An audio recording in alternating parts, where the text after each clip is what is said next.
Chiraso, and today I'm going to explain the two important topics in biochemistry, the ester bond and the urea cycle.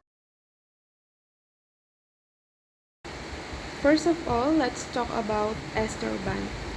So, an ester bond is a covalent chemical bond formed by a condensation reaction, also called dehydration synthesis, between carboxylic acid group and an alcohol group. Ang ester bond daw ay isang uri ng chemical bond na nabubuo kapag ang carboxylic acid group at isang alcohol group ay pinagsama. So, sa prosesong ito, natatanggal ang tubig. Ang tawag dito ay esterification, isang uri ng condensation reaction dahil may nare-release na tubig. So, here's the simple step ng pagbuo ng ester bond.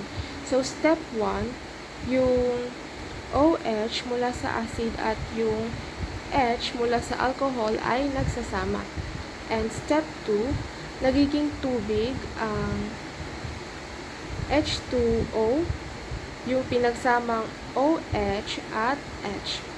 Step 3, yung natitirang oxygen ng alcohol ay nagsasama or dumidikit sa carbon ng acid. And step 4, nabubuo na ang ester bond, COO, na nagdudugtong sa dalawang molecules. So, ngayon, para magdikit sila, kailangan muna nilang tanggalin yung sobrang parts. So, yung OH at yung H nagsasama at nagiging tubig.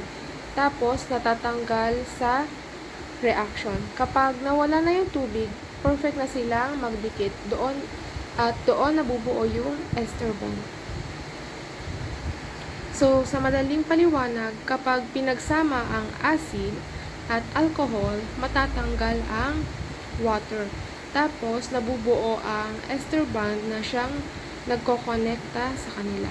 So, in short, ester bond is equal to connection between acid and alcohol plus release of water.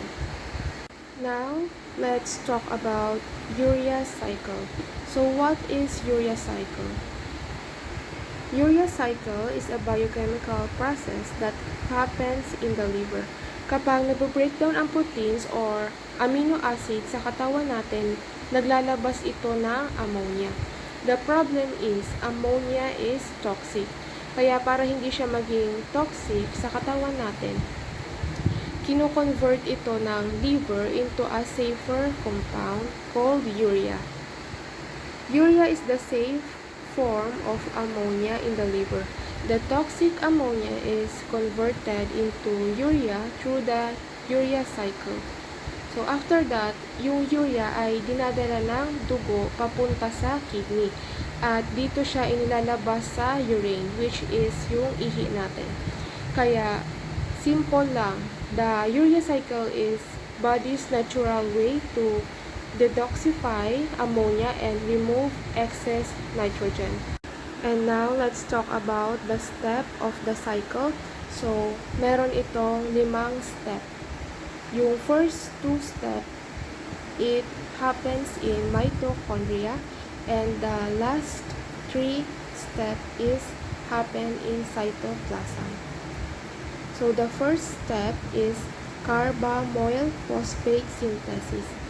Sa mitochondria, pinagsasama ang ammonia at ang carbon dioxide na gumagamit ng 2 ATP. So, what is ATP? ATP is a energy currency na nagsisilbing energy. So, in urea cycle, it needs ATP para ma-convert yung toxic ammonia into safe urea. So, the second step is citrulline formation. Nabubuo ang citrulline sa mitochondria, tapos ililipat ito papuntang cytoplasm, which is in third step. So, the third step is arginosuccinate synthesis. Sa cytoplasm, pinagsasama ang citrulline at aspartate. So, gumagamit din ito ng 2 ATP. Bale, in first step and third step, we have 2 ATP, equivalent to 4 ATP. So the first step is arginine plus fumarate formation. Sa cytoplasm, nahati ang argininoxinate at nagiging arginine at fumarate na konektado sa TCA cycle. So the last step is urea plus ornithine formation.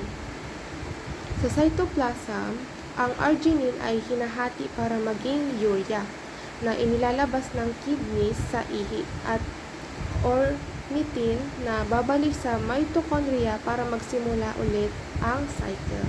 Kaya nga tinawag siyang urea cycle. That's all for my explanation and thank you for watching.